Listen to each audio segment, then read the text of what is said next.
Welcome back to the Bearded Butcher's YouTube channel. Today I have a front quarter of grain-fed beef and a hind quarter of grain-fed beef. And the topic for today is all about steak doneness. 1 through 5, we have rare, medium, medium well, and well done. I'm going to break this hind down. We're going to pull out a strip section. We're going to cut steaks, and then we're going to go out and we're going to grill them. We're going to grill them 1 through 5, and we want to know from you guys which one's your favorite. Number 1, 2, 3, 4, or 5. So let's just get started breaking down this beef hind quarter. So to get to these strip steaks, this strip section, we start by just removing this rose meat that's on the outside of this beef flank.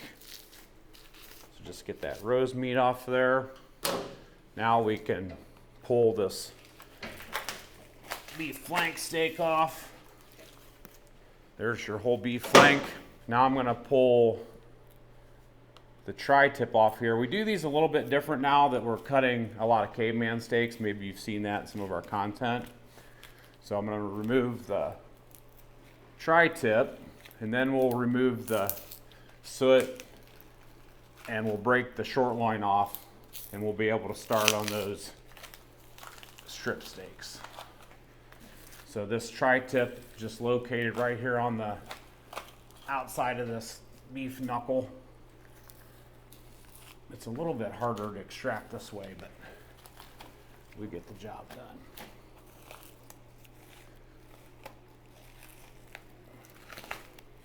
So there's the beef tri-tip. We'll get all those trimmed up later. Beef kidney. Now we can remove this beef suet.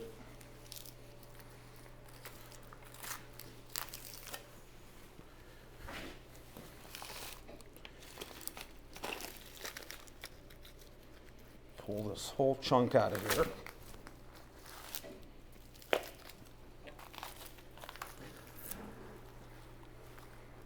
This will make some birds happy this winter, or we'll render this down for some tallow. Now, right here, you have the whole beef tenderloin on the inside, and this back right here, so you have your sirloins, and then you have your strip. So what we're going for is this section right here, which is the strip loin. So now I want to break the loin off of the round, and I'm going to start right here at this ball joint. Like I said, we break these down a little bit different now that we're cutting those big, thick caveman steaks out of this round portion. But you find that ball joint right there. We just grab our handsaw.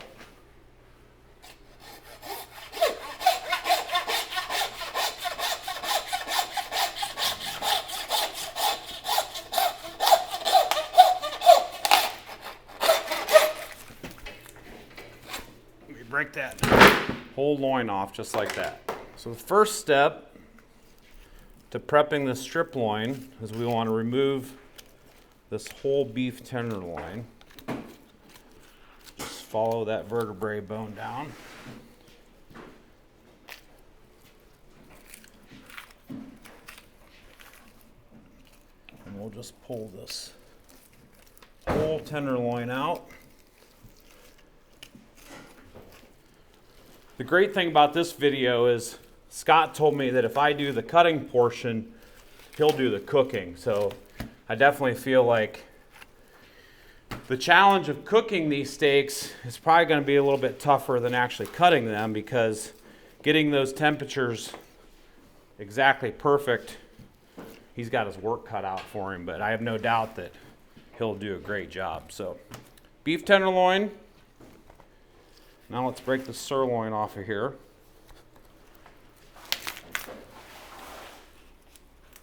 There's your beef sirloin. Now we need to move this to the saw and do a little bit of prep in making this boneless.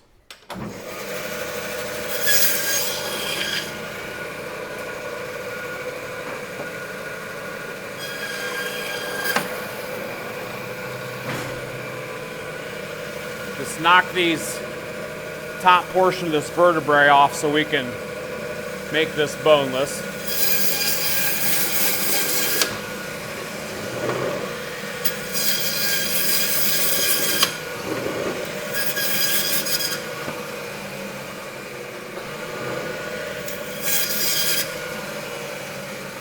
All right, so now what we want to do is we want to go down through here and we want to prep this for some steaks. So since I removed that bone, you can see that I can remove all these little feather bones on here.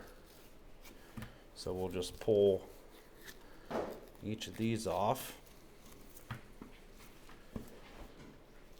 We wanted to use a strip steak because they're going to be the most consistent in size, uniform in size, to be able to achieve that final temperature on that steak doneness. So once we get those bones off of there, trim this tail a little bit. Now we take the bones off the back here.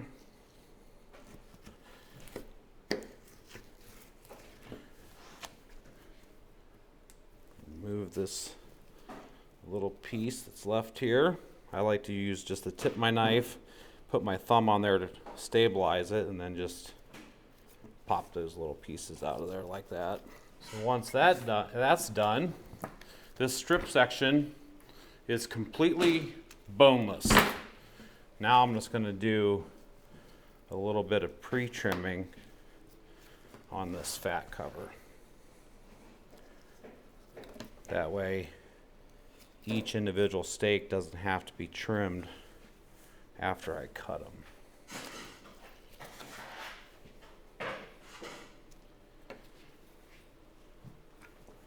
Beautiful. Now we can cut some steaks. Hold on a second. There's an aroma lofting out here in the processing floor, and it's killing me. They're absolutely torturing us. So let's go find out what it is. These guys, I tell you what, we can't get any work done around here. What is that smell? Oh my, can you believe that? I'm out there working, and they're working. This is important market research. There's a flat top the salting level in the office, and they're cooking bacon. There you go. You want some? Oh. I got more. Here Oh man. Didn't even offer. Hi, how are you? It's actually it's for the pregnant lady. Oh, there thank you go. you. Right next to my desk. Wow. That was brutal. That bacon was delicious, by the way. I knew I smelled bacon. All right. We're just going to square this up a little bit. These trim pieces, we always use these for some stir fry and stuff. So we're just going to do a nice inch or two, probably about 1.25 inches. I mean, look at that beauty. Make you hungry, Spencer? Oh yeah. What about you, Logan? Yeah. Look at that.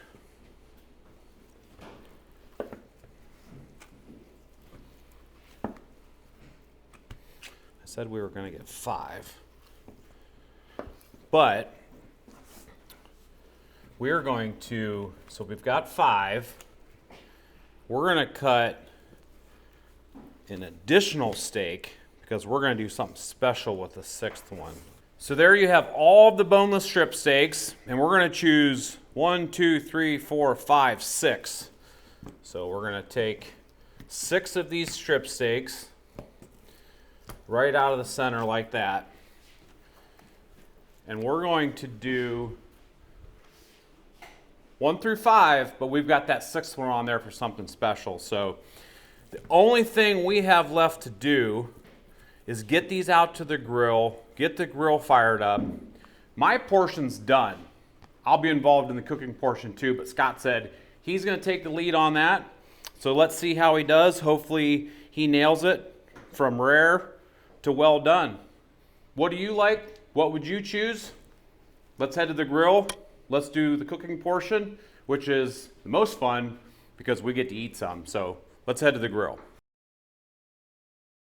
Meat and spices have gone together for centuries, and for several decades, the bearded butchers have been formulating spices in their butcher shop, and that's where we came up with our many different recipes that are specially formulated with no added chemical ingredients. They're all natural. They're perfectly paired with not only meat, but other types of food items that you know and love. You can find us not only online at beardedbutchers.com, but popping up in thousands of retailers all across the United States and even internationally.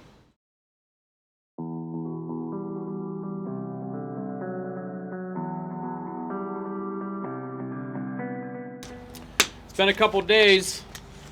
We have 6 steaks. I did my portion. Now it's all up to Scott to do his. So, Scott, they're all yours, fella. We're gonna get started cooking. Great job, Seth. If you look at this, they are all identical in thickness, which of course is gonna be very important for this. So I'm not certain how people do some of these things without a thermometer. I'm gonna be using a digital thermometer. That's the instrument gauge in my opinion. I don't know how you would ever cook without a thermometer on hand. There's been an occasion where I've gone somewhere, stayed at an Airbnb or something, forgot my thermometer.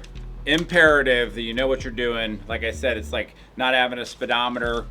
Heck, it's like having garbage bags over your windows when you're trying to drive. So, gotta have a good thermometer, but I'm gonna get these steaks out. We're gonna get them seasoned up. I have 6 steaks. So what I'm gonna be looking to do is I'm gonna cook steak number 1 to 160 degrees, steak number 2 to 150 degrees, steak number 3, 140, see where I'm going here, 130, 120, all the way down to 110. We're gonna be going for that, what they call that blue. So we'll find out what we like best. Now, it's about safety, right? That's why we cook our food to a certain temperature. I want to point out that number 1, these steaks came right out of our butcher shop, so I'm pretty confident that they don't have a pathogen risk on them like E. coli or salmonella. They're also whole muscle cuts. So typically when you're seeing temperatures that are recommended at 150 degrees or 160 or 165, that's for ground meats. Whenever you have all these meats that are ground up together, obviously if there was any contamination on the outside of the carcass, you could get ground up. A lot of stuff goes into that, dry aging, single animal grind, all that leads to a safer product. So leave that as it may. With these, there's no safety concern in the sense where they're whole muscle cuts, they're perfectly clean. But that's usually the theory, right? You got to cook them extra. So we're gonna get started by seasoning them up, and then we're using our original seasoning today. We're gonna get them on this grill. I got the grill behind me at about 450 degrees. I'm gonna set aside a certain amount of time where I'm gonna put first my steak that's gonna get cooked the longest goes on first, and then the steak that cooks the least goes on last. And we'll try to get them all done at the same time, get them to resting, and we'll give them a try. See how we did. I just want to point out one other thing too. Whenever we film out here, the light will do a little bit of funky things to our what looks to be the doneness of the steak. So you can't always go by exactly how you see it on camera out here. Get all that wonderful bearded butcher blend seasoning. I like to get some seasoning on the fat of the steak, because that's about the most tasty part. I also like to leave a little bit, just a little bit to add when I'm grilling, because I love when that seasoning goes down on those coals. It wafts up, gives you that wonderful odor.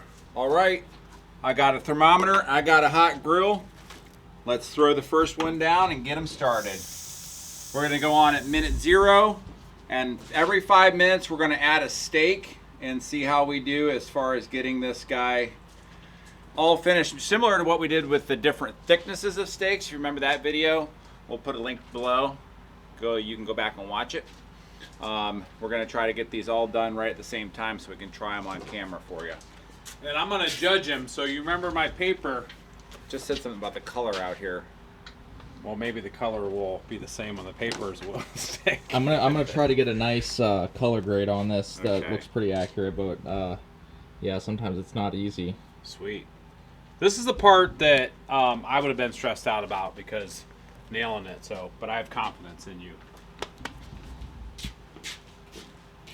I'm gonna go ahead and add my second steak. This is I'm just kind of thinking that we don't want a full 5 minutes between these steaks, so going off road with this one, going with the gut.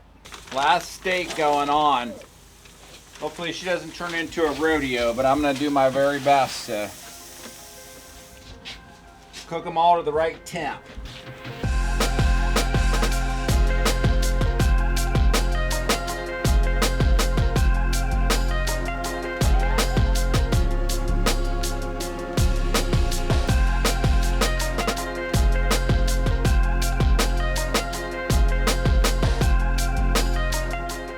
So I got my 160 steak here.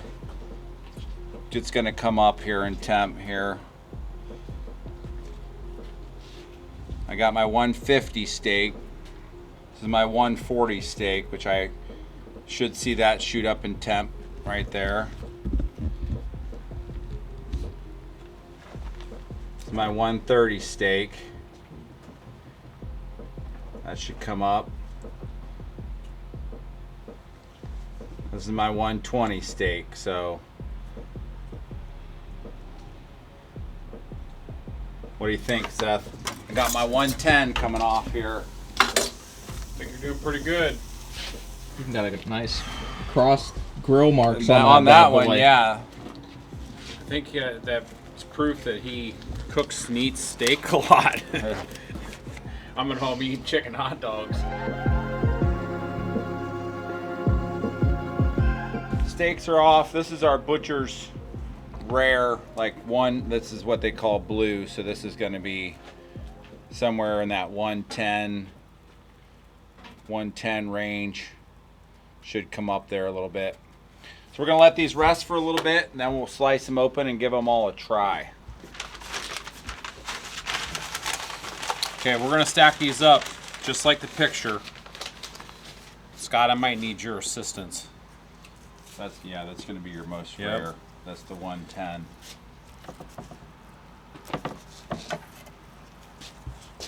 Okay. You want me to do the cut? Sure. Let's see what we got here. Are we ready for the reveal? Let's do it. Oh yeah. Wow. Nice job cooking, Scott. How we do compared to the photo. Looks pretty darn good. I wonder if we can get out here. I think we can get out here in the sun. Yeah, let's do it. Like Scott mentioned, that lighting inside our timber shed can be kind of This would rough be, sometimes. we have one that's off the charts, I guess, if you will. There you go. I think you nailed it, bro. Let's give Now them we a gotta try. try these. Which one you want to start with? I mean, I think we should go from most done to least done. You want to take a slice off of them, or do you want to just pick them up and take a bite? I mean, I feel like taking a slice off is going to be more realistic. Okay. Had not too many people that grab their steak and take a bite, but there's one for you, one for me. Bon appetit. Cheers. Good flavor. Bit of a chew. Just a tiny bit of a chew. Definitely a little bit overdone for my liking. Yeah. And I think a lot of times when people say that they don't like steak, it's because that they're eating it too done. So we're headed into the 150 steak. That's still not in my zone, but Tastes good. notably a little softer chew. Mm-hmm. Oh, our move job these is guys so back. tough. That flavor is amazing. We want to know. Just good beef with that Bearded Butcher Blend seasoning. We want to know from the audience, when you cook a steak or you go to a restaurant, what do you order? What's your favorite? And so 160 is well done. 150 is medium well. Of course, there's controversy and ranges and things like that. Leave that as it may. 150 is well, medium well. 140 is medium, which is the third one here that we just had.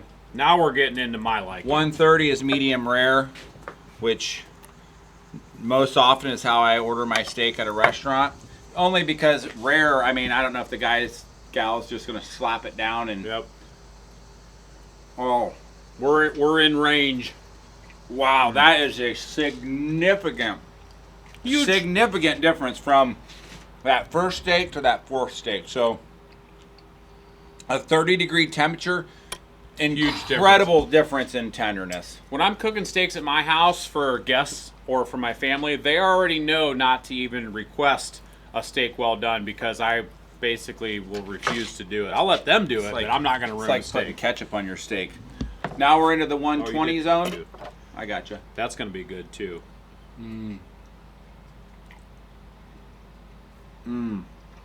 You know what's interesting? It's even softer yet. It's moving That's a so little good. bit into like the I don't want to use the mushy texture, but it's moving a little bit into that texture of That's this one. yeah, the 120. That's considered rare. And this is going to be even This is called blue. This is 110 degrees. It's going to be even a little bit slightly more. So something that's interesting is when I first started learning how to cook a steak, I always just thought, I mean, I guess I just assumed steaks should be cooked to 140 degrees, whatever. But then the more I did it and the more I matured, I realized that doesn't make a good steak. So Yeah, you can see that's going